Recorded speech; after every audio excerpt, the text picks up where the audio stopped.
আমাদের প্রতিনিধি যিনি হবেন তার ৫ নম্বর বৈশিষ্ট্য, আমরা যাকে বানাবো তিনি কি হবে?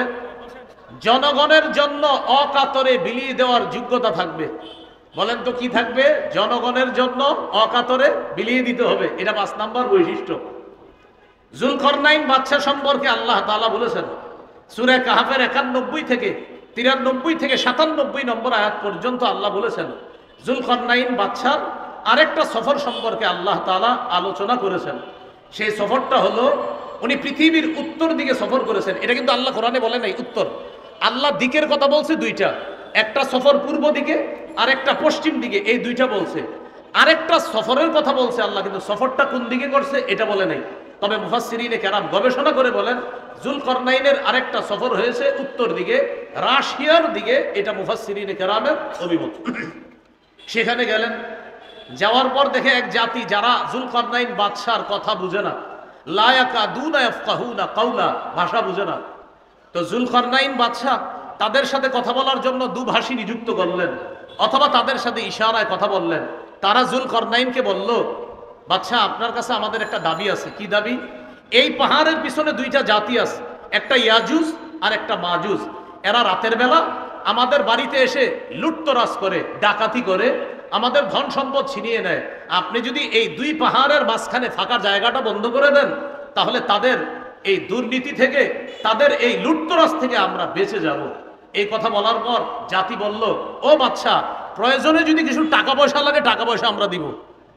কারা বলল? জাতি বলল বাদশাকে। বাদশা জুলকরনাইন বললেন, আমার টাকা পয়সা লাগবে না, আল্লাহ আমাকে যা দিয়েছে, মা মাক্কান্নি ফিহি খায়র, আল্লাহ আমাকে যে ক্ষমতা দিয়েছে এটা অনেক উত্তম। আইনুনি বিকুওয়া, তোমরা আমাকে একটু সহযোগিতা করবা, এই দেয়াল দেওয়ার জন্য, প্রাচীর নির্মাণ করার জন্য তোমরা আমাকে একটু সহযোগিতা করবা। আর যা যা লাগবে এগুলা সব আমি নিজস্ব অর্থায়নে সব কিছু আমি এনে দিব, তোমরা শুধু একটু বহন করে নিয়ে আসবা। বাদশা জুলকরনাইন দুই পাহাড়ের মাঝখানে একটা প্রাচীর দিয়ে দিলেন। তো জনগণের জন্য অকাতরে বিলিয়ে দেওয়া, এটা মুসলিম শাসকের ৫ নম্বর বৈশিষ্ট্য হবে।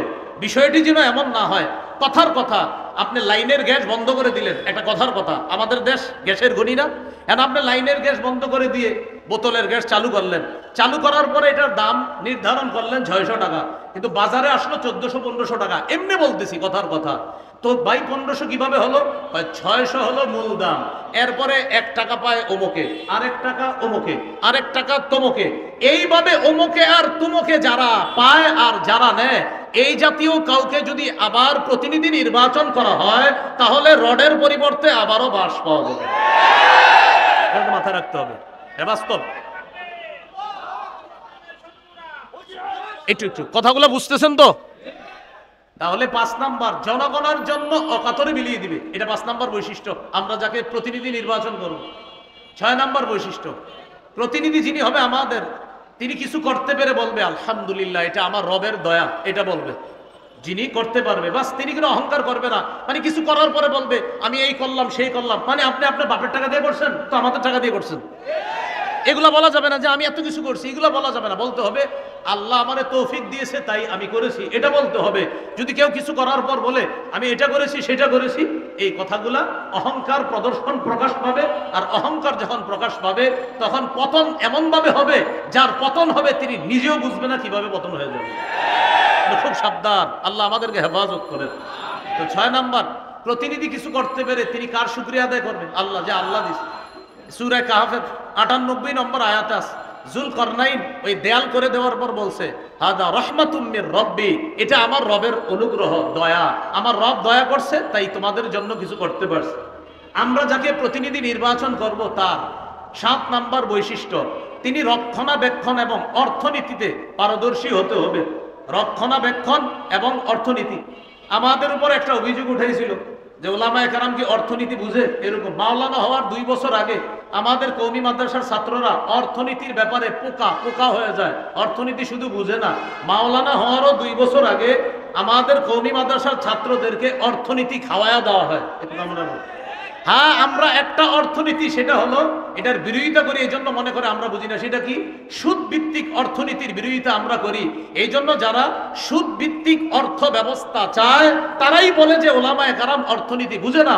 কারণ ওলামায়ে কেরাম যাকাত ভিত্তিক অর্থনীতি বুঝে, আর সুদ ভিত্তিক অর্থনীতি এটা জাহান্নামী। এটা বলার কারণে একদল মানুষ আমাদেরকে অভিযুক্ত করে যে আলেমরা অর্থনীতি বুঝে না। আসলে বিষয়টা এমন না, আলেমরা অর্থনীতি শুধু বুঝে না, ওলামায়ে কেরাম অর্থনীতি পড়ানোর যোগ্যতা রাখে। এই কথাটা 7 নাম্বার, রক্ষণাবেক্ষণ এবং অর্থনীতিতে পারদর্শী। ইউসুফ আলাইহিস সালাতু ওয়াস সালামের ব্যাপারে আছে সূরা ইউসুফের 55 নম্বর আয়াত। ইউসুফ নবী যখন দেখলেন যে এই দেশে যদি খাদ্য ভাণ্ডারের দায়িত্ব আমি না নেই তাহলে জালেমরা খাবার শেষ করে ফেলবে, ইউসুফ নবী নিজেই দায়িত্ব চেয়ে নিলেন। ইজআলনি আলা খাজাইনিল আরদ, আমাকে খাদ্য ভাণ্ডারের দায়িত্ব দেন। ইউসুফ নবী বললেন, এখান থেকে একটা বিষয় বুঝে আসে, বুখারীতে আছে লা তাসআলিল ইমারা, দায়িত্ব চেয়ে নিও না। আর কোরআনে দেখলাম আমরা ইউসুফ নবী বলতেছে আমাকে দায়িত্ব দেন, বুখারীতে আছে দায়িত্ব চেয়ে নিও না। আর সূরা ইউসুফের মধ্যে ইউসুফ নবী দায়িত্ব চেয়ে নিচ্ছে। এটার উত্তর হলো, যখন যোগ্য ব্যক্তি দায়িত্বে থাকবে তখন আমার আপনার দায়িত্ব চেয়ে নেওয়া দরকার নাই। আর অযোগ্য ব্যক্তিতে যখন দেশের দায়িত্বের জায়গাগুলো ভরপুর হয়ে যাবে, যোগ্য ব্যক্তিরা তখন ওই দায়িত্ব চেয়ে নিবে, যেভাবে হোক সঠিক পন্থায় ওই দায়িত্ব চেয়ে নিয়ে সেখানে যোগ্য ব্যক্তিরা বসতে হবে। বুঝে আসছে তো? বুখারীতে আসছে দায়িত্ব চেয়েও না, চেয়েও না মানে যোগ্যরা থাকলে তোমার চাওয়া দরকার নাই। আর সূরা ইউসুফে কি আসছে, অযোগ্যরা যখন দায়িত্বে থাকবে তখন যোগ্যরা দায়িত্ব চেয়ে নিতে হবে। 8 নাম্বার, আমাদের প্রতিনিধি যিনি হবেন তিনি ঘুষ গ্রহণ করবে না। এটা 2 বার জোরে বলেন, জোরে বলেন সবাই, কি 2 বার কি গ্রহণ করবে না?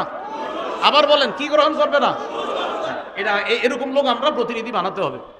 সূরা নামলের 35-36 নম্বর আয়াত। রানী বিলকিস সুলাইমান নবীর কাছে হাদিয়া পাঠাইছে। হাদিয়া কেন পাঠাইছে? তাফসীরের কিতাবে আসছে। রানীর উদ্দেশ্য হলো, সুলাইমান নবী যদি হাদিয়া পাওয়ার পর চিন্তা করে এত কিছু দিল, যাক এই মহিলারা আর কিছু বলবো না। তো রানীর উদ্দেশ্য হলো সুলাইমান নবী তার রাজত্বে নিয়ে থাকবে আর আমি আমার রাজত্বে আমি রানীগিরি করব। এই জন্য হাদিয়া পাঠাইছে। সূরা নামলের 35-36 নম্বর আয়াতে আছে। তো রানীর ওই কথাগুলো সেখানে আছে, দেখবেন খুব সুন্দরভাবে। ইন্নী মুরসিলাতুন ইলাইহিম বিহাদিয়্যা ফানাযিরাতুন বিমা ইয়ারজিউল মুরসালুন, আমি তার কাছে উপঢৌকন পাঠাবো, দেখি হাদিয়া পাঠানোর পর তার রিয়াকশনটা কি হয় দেখবো। তো রানীর উদ্দেশ্য হলো যদি হাদিয়া গ্রহণ করে তাহলে বুঝবো যাক উনি ওনার রাজত্ব নিয়ে থাকবে, আমি আমারটা। আসলে রানীর উদ্দেশ্য সেটা হাদিয়া ছিল না, হাদিয়ার নামে ঘুষ পাঠানো ছিল। এই জন্য ঘুষ কাকে বলে? একটা হলো হাদিয়া, আর একটা ঘুষ। ঘুষ মানি, ভাই ভালো আছেন আপনি?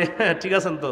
এই ঠিক আছেন তো মানে আপনি কিছু করেন না, আপনি আপনার জায়গায় থাকেন, আমার জায়গায় রাখেন, আমি এই এলাকাটা দেখভাল করবো। আর আপনার এটারে হাদিয়া, এটা ঘুষ, এটা হলো ঘুষ, এটা ঘুষ, এটা হাদিয়া না, এটা উপহার না। দিয়ে বলে কি বাসায় কিছু নিয়ে যায়, কিছু খায়েন, বলে আমি কি করবো, আর না কিছু খায় না, আর আমার জিনিসটা একটু খেয়াল রাখেন। এই যে খেয়াল রাখেন বলাটা, তখন আর এটা হাদিয়া না, এটা ঘুষ হয়ে যায়। 8 নাম্বার। 9 নাম্বার, আমরা যাকে প্রতিনিধি নির্বাচন করব তিনি আমানতদার হবে। কি হবে ভাই? আমানতদার হবে। সূরা নিসা 58 নম্বর আয়াতে আল্লাহ বলেন, ইন্নাল্লাহা ইয়া'মুরুকুম আন তুআদ্দুল আমানাতি ইলা আহলিহা, আল্লাহ তোমাদেরকে আদেশ করেন তোমরা আমানত যথাযথ জায়গায় পৌঁছে দাও। সহিহ বুখারীর বর্ণনা, রাসূলুল্লাহ সাল্লাল্লাহু আলাইহি সাল্লামকে প্রশ্ন করা হলো, হুজুর কিয়ামত কবে? নবীজি সাল্লাল্লাহু আলাইহি সাল্লাম বললেন, ইদা ফুসিদাল আমরু ইলা গায়রি আহলি ফান্তাজিরিস সাআ, যখন দায়িত্ব অযোগ্য ব্যক্তিকে দেওয়া হবে তখন কিয়ামতের অপেক্ষা করো। এটা একটা বর্ণনা। আরেক বর্ণনায় রাসূল সাল্লাল্লাহু আলাইহি সাল্লাম বললেন, ইদা তুইয়াতিল আমানা ফান্তাজিরিস সাআ, যখন আমানত গুটিয়ে দেওয়া হবে, আমানত উঠিয়ে দেওয়া হবে তখন কিয়ামতের অপেক্ষা করো। সাহাবায়ে কেরাম প্রশ্ন করলেন, কাইফা ইদাআতুহা ইয়া রাসূলুল্লাহ, হুজুর আমানত কিভাবে উঠিয়ে নেওয়া হবে? নবী বললেন, ইদা উসনিদাল আমরু, আরেক বর্ণনা ইদা উসসিদাল আমরু ইলা গায়রি আহলি, যখন অযোগ্য ব্যক্তিকে দায়িত্ব দেওয়া হবে, এই অযোগ্যকে দায়িত্ব দেওয়া মানে আমানত উঠিয়ে নেওয়া। এখানে একটা বাংলা মনে রাখবেন, যোগ্য ব্যক্তিকে যোগ্যতার আসনে বসানো এটা আমাদের জন্য আমানত, আর যোগ্য ব্যক্তি যোগ্যতার আসনে বসে আমাদের অধিকারগুলো সংরক্ষণ করা এটা ওই দায়িত্বশীল ব্যক্তির জন্য আমানত। আবার বলছি, যোগ্য ব্যক্তিকে যোগ্যতার আসনে বসানো এটা আমাদের জন্য আমানত, আর তিনি ওই আসনে বসে আমাদের অধিকারগুলো যথাযথভাবে আদায় করা এটা তার জন্য আমানত। সর্বশেষ যিনি আমাদের প্রতিনিধি হবে তার গুণ হবে তিনি কোরআন সুন্নাহ অনুযায়ী বিচার করবে। সূরা মাইদা 48, সূরা মাইদা 49, সূরা মাইদা 50, এই আয়াতগুলোর মধ্যে আছে, ইন্না আনজালনা ইলাইকাল কিতাবা বিল হক, আমি আপনার কাছে কোরআন দিয়েছি, এই কোরআন এটা দিয়েছি, এটার মাধ্যমে আপনি বিচার করবেন, সঠিকভাবে বিচার করবেন। শেষের দিকে আছে, আফা হুকমাল জাহিলিয়াতি ইয়াবগুন, তারা কি জাহিলি আইন চায়? আমান আহসানু মিনাল্লাহি হুকমাল, আল্লাহর চাইতে শ্রেষ্ঠ উত্তম বিচারক আর কে হতে পারে? এই জন্য আমরা যদি আমাদের বাংলাদেশে আল্লাহর আইন বাস্তবায়ন করতে চাই, আল্লাহর কসম সত্যি বলছি, আমাদের একজন যোগ্য, 4 কাজের যোগ্যতা রাখে, 10 গুণে মৌলিক গুণান্বিত এমন কোন ব্যক্তিকে আমাদের দেশের দায়িত্ব দিতে হবে। তাহলে ইনশাল্লাহ এদেশে সংসদ চলবে কোরআন অনুযায়ী, এদেশের বিভিন্ন পার্লামেন্ট চলবে কোরআন অনুযায়ী। আল্লাহর কসম আমরা স্বপ্ন দেখতেছি যে 90% মুসলমানের দেশ, এটা তো একটা স্বাভাবিক বিষয়। এদেশের সংসদ চলবে কোরআন অনুযায়ী, এদেশের বিচার ব্যবস্থা চলবে কোরআন অনুযায়ী। মানে এটা এমন কোনো কথা না যে হুজুর এটা কোনো কথা না, এটা তো সাধারণ কথা। 90 ভাগের মুসলমানের দেশ, বলেন কি অনুযায়ী দেশ চলবে? সংসদ কি অনুযায়ী হবে? কোর্ট কি অনুযায়ী হবে? এটা তো একটা স্বাভাবিক বিষয়, মনে থাকবে তো ইনশাল্লাহ। এটা হলো আমার প্রথম বিষয়। আমরা এর থেকে 2 মিনিট চেয়ে নিচ্ছি। দ্বিতীয় আরেকটা বিষয় দিছে আমারে,